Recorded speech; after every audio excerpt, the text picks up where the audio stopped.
Hey guys, so welcome to another week of WoW Weekly with Myst. And for this week, we have Dark Moon Fair, which is really good for leveling alts if you're doing that right now.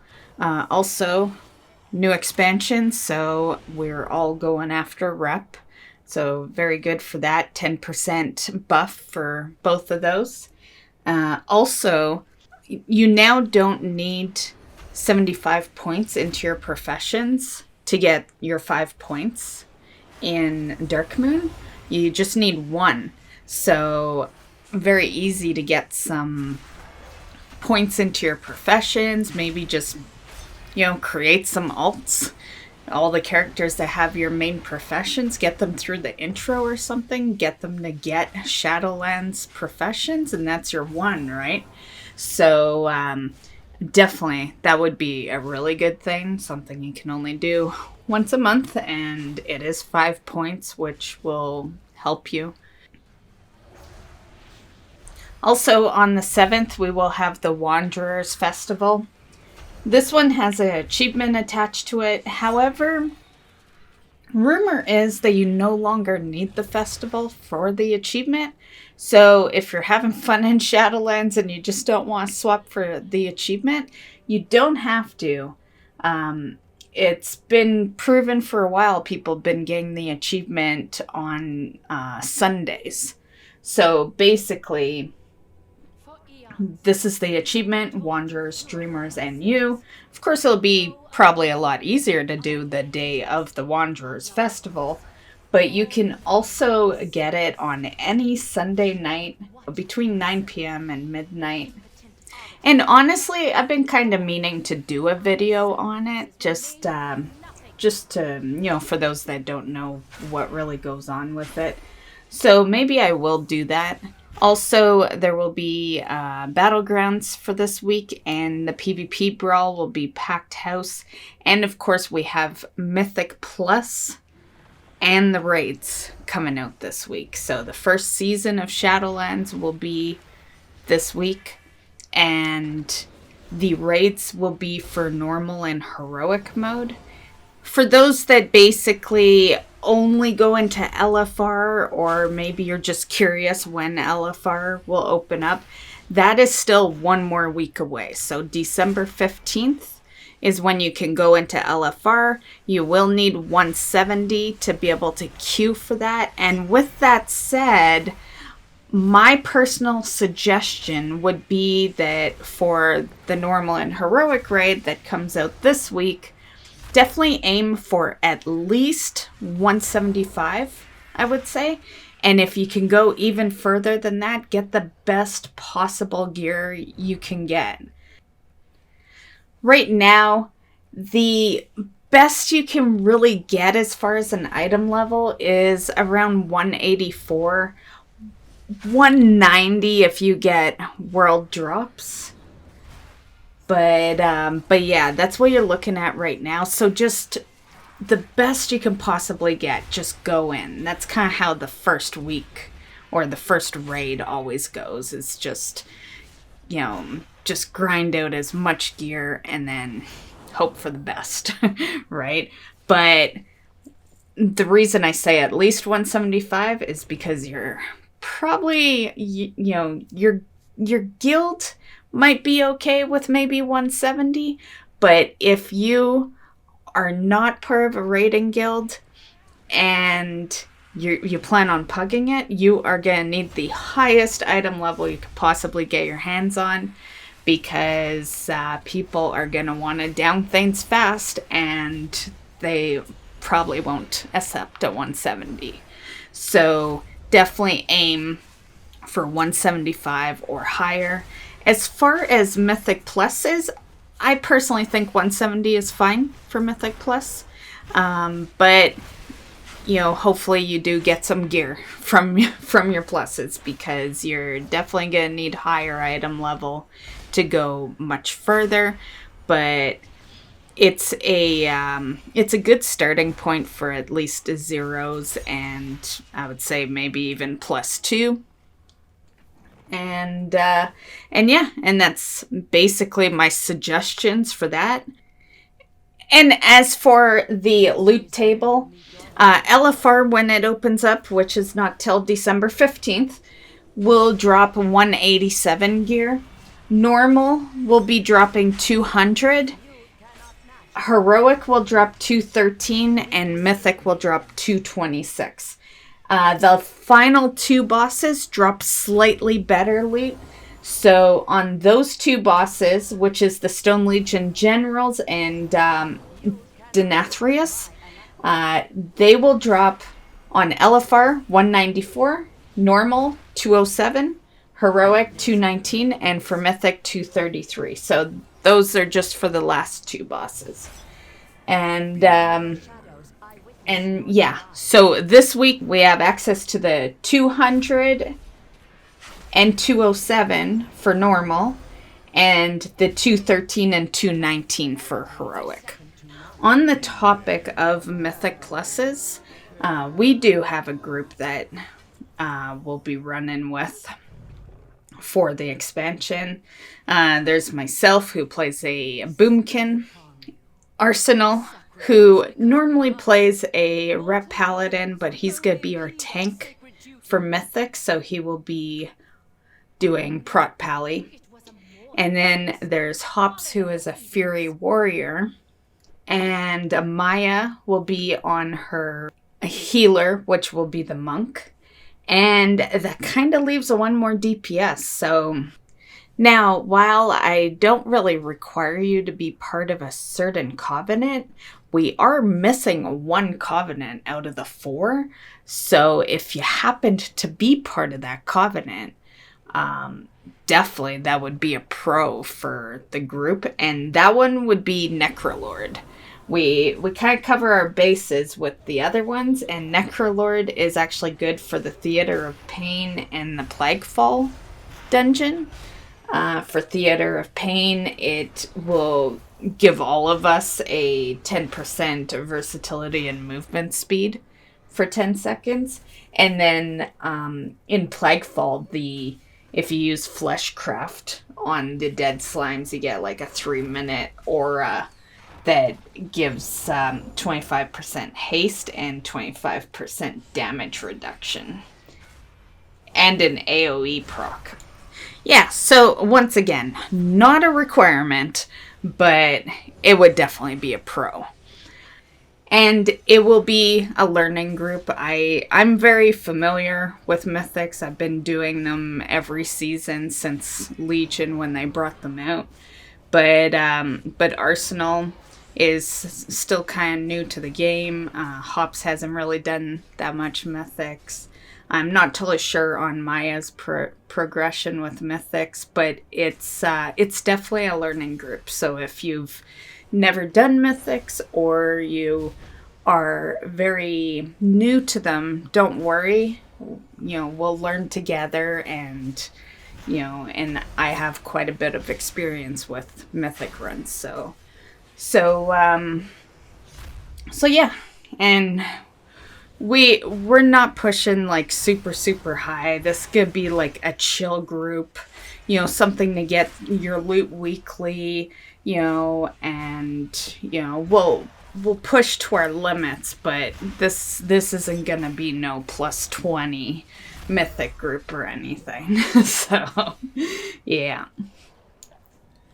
Okay, so that covers the weekly events for this week.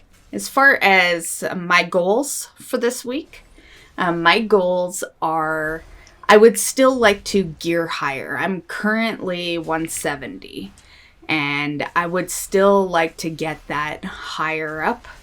And yeah, but, nonetheless, I am good to go for Tuesday, but you could always have higher gear, right? So I wouldn't mind replacing, my weapon could definitely use some replacing. And so that's my plans for this week. And I think I could probably start dedicating a little more time to my alts. I haven't really been able to level too many alts because I've, from basically launch time to now, I've been so busy with videos. I've had so many mount videos for you guys.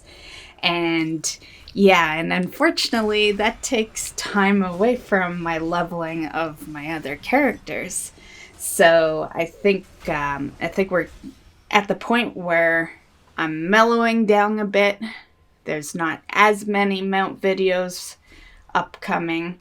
Most of them are on the channel, and that's going to allow me to get some alts leveled. So as for the channel, on Sunday, the final episode of Luigi's Mansion 3 posted on the channel. And so that completes that series finally. It's taken a bit to upload it because, like you guys know, I put the playthroughs on the days that there's no WoW content. So yeah, it's not too many days that there isn't WoW content. So that is fully on the channel. If you haven't started watching it, you can basically binge those episodes now. The next playthrough that will be hitting the channel will be Detroit Become Human. And I was going to start uploading it this week, but it turns out I have more WoW videos than I thought for you guys this week.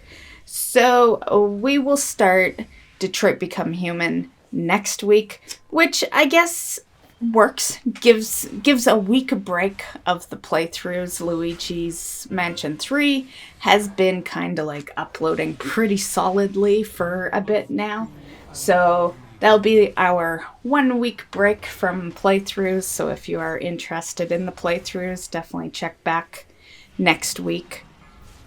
Okay, so on to news. The first piece of news is, well, it's not really news, it's just something that I thought we'd discuss. And it is, when and how will we get flying in Shadowlands?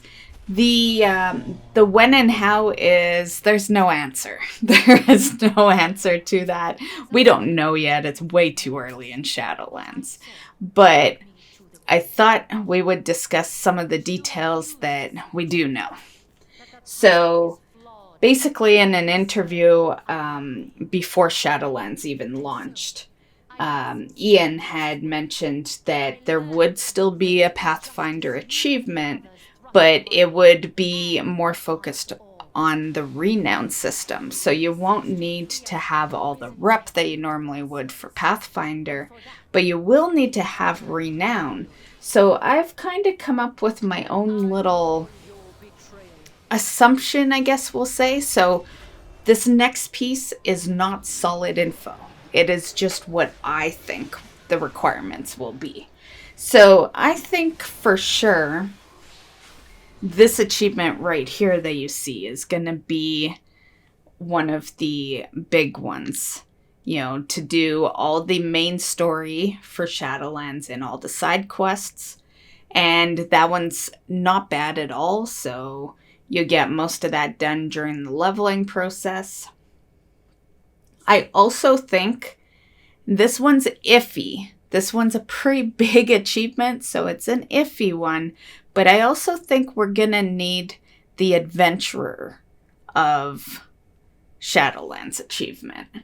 The reason why I might be iffy is because some of those are at tough locations. So we'll have to see. And as far as the renown part, I think the whole point around, needing renown to get flying is that I think the achievement needed is not really going to be how much renown do you have, but it's going to be more the achievement to finish your Covenant campaign, which does require certain amounts of renown at certain stages.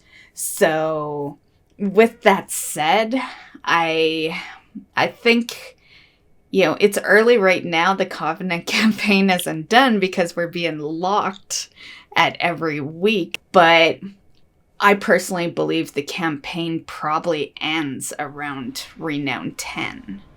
So that's probably going to be how much renown you would need to get flying. And like I said at the start of this, that's just my guesses. When we have some solid info, I will let you guys know. But that's just my guesses as to what may be needed based off of what's been needed in the past, basically. So, with that said, if you want to get ahead of the game, those are some things that you should be working on in order to kind of, get a head start to flying. I still think they're going to kind of time gate it, how where there's one part of an achievement and then another part. They've always done that, where there's Pathfinder Part 1, Pathfinder Part 2. So I definitely think that Part 1's going to be the quest chains. So that could be definitely a first thing to do. As far as adventure, you could wait to find out if that's needed, because that is a pretty big achievement. And yeah, the exploring the areas isn't too bad, but the treasure ones, those will definitely take a while. As for the Covenant campaign, we're all waiting right now, right? Like 6 is the highest, and it'll go up tomorrow on reset. But it's been going 3 per week, so I'm thinking 9 will be the highest for next week. And yeah, I just have a hunch that you need to be at least 10 to finish the campaign. But we'll see. But right now, no matter what, everyone's waiting because we need to be Renown 8 to actually continue our campaign right now. Now, backtracking a bit to Rep again, the Venari may definitely be a rep place you want to take advantage of the Dark Moon buff this week with, because there is a mount out there, the Moss-Sworn Soul Hunter. And as you guys know, when you go to the Maw, you cannot mount up. You're on foot. The only way you can possibly mount up is if you spot one of the mounts on the ground, kind of like playing dead, more or less. And you click it and you get a buff for like 1 minute where you have mount speed. So there is an elite out in the Beast Warrens. If you go to the Beast Warrens, you're going to see that you can't get through. It will block you. It'll say that you can't, walk further, basically. And that's because you need a certain rep for that area. Okay, so the rep you need is Ambivalent, which is the 4th rep in out of the 6 rep stages you have. So definitely it's going to take you a little bit to get to that. But you will unlock the quest. It'll be called Rule 6, Concealment is Everything. And that's going to send you out to the Beast Warrens, where you can start hunting down that mount. So that's basically all I have on that one. Just thought I'd mention. I know I was talking about it a bit in stream, and there were a couple of people that didn't realize there was a mount for the Maw. So this is one of 2 mounts that you can have in the Maw. The other mount that can be in the Maw is through an achievement. It's by doing Torghast, and it will be from doing Twisting Corridors Layer 8. So obviously no one can get that right now, but soon. Okay, so this mount is called the Corridon Creeper, and I personally believe this mount's going to be a lot easier to get than the other one. The first one I discussed requires a drop chance, and we don't know what the drop chance is yet. All we know is that it's not 100%. But with this mount here, the Corridon Creeper, we do know that it is 100%, because it's based off of an achievement. And to get that achievement will take roughly 8 to 12 hours. It's basically an hour and a half per layer. So, it depends on your skill and how fast you're going through Torghast, but on average, it's going to take you 8 to 12 hours. And 8 to 12 hours is, in my personal opinion, a lot easier than a low drop chance mount. So I imagine we will see people on this Corridon Creeper way before we see a bunch of people on the other one. Now, as for the Gorge Shadehound elite that is out in the Beast area for your hunts there, no one knows what the drop rate is right now, but they do say a chance to drop, so it is not 100%, but at the moment, no clue what the drop rate is on that particular one. My guess, since there's an achievement mount, my guess is it's low. It makes sense because the achievement mount actually sounds pretty easy. It's more a waiting game than anything. That achievement sounds pretty easy. So they probably put that in case you're having crap luck with the drop chance on the other guy. Now, while we are on the topic of mounts, I thought I would point out a mount I recently discovered is going to be in the game that a lot of you guys may not know exists. And it has to do with Mythic Pluses, so maybe this will help us recruit our final DPS. But there is a mount called the Sin-Touched Deathwalker. And this is going to work a lot like the Mythic 15 mount that was at the end of BFA, except it's in Season 1. So definitely, if you want this mount, being part of that first season is crucial.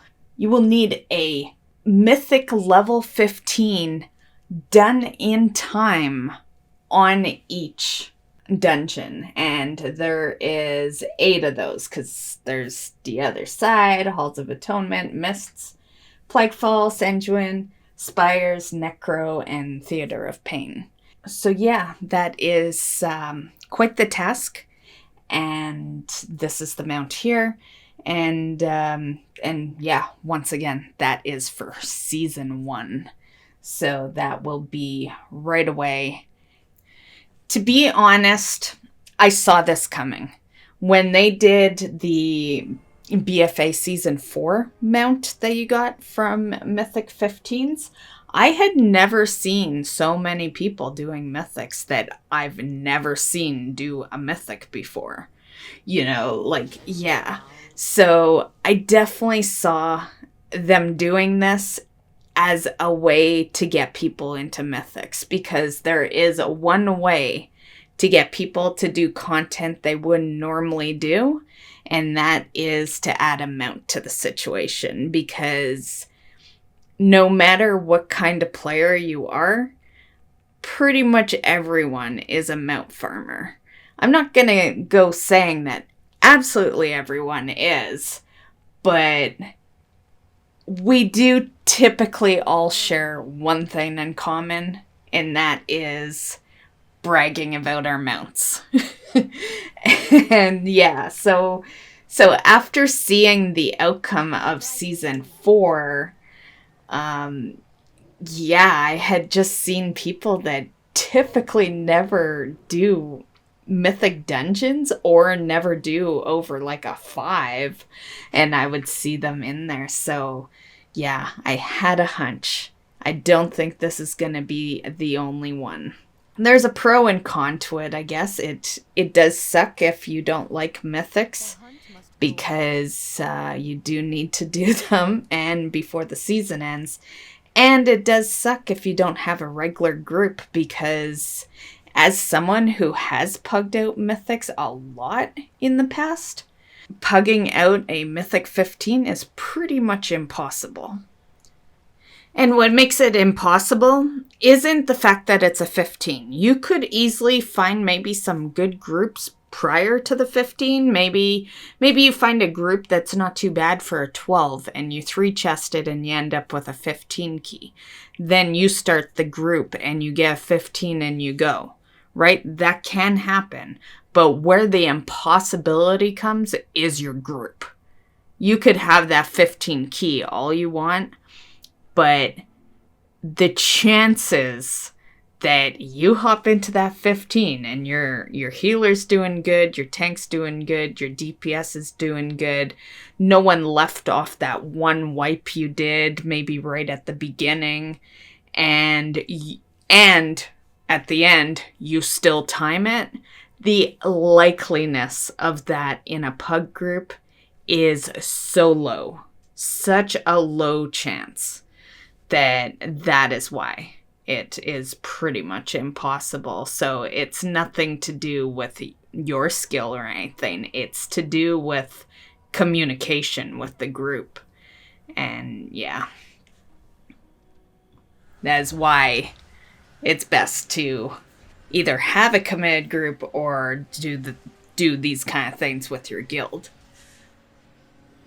You know, you can, in my personal opinion, you can pug to roughly a 10. You could get a 10 done in a pug. But anything higher than that, you need a solid group. You need to be in voice. Like, yeah, it's just not something you should be pugging out. So, once again, if this is something that interests you, let me know. Hit me up in Discord or on stream, and we can alternate people if there's quite a few people that want in the group, because 4 of us are the main group, and we'll just take in another DPS here and there. But if this is something you want, definitely let me know. I do want to help you guys get it, and I honestly don't think this is going to be the only one.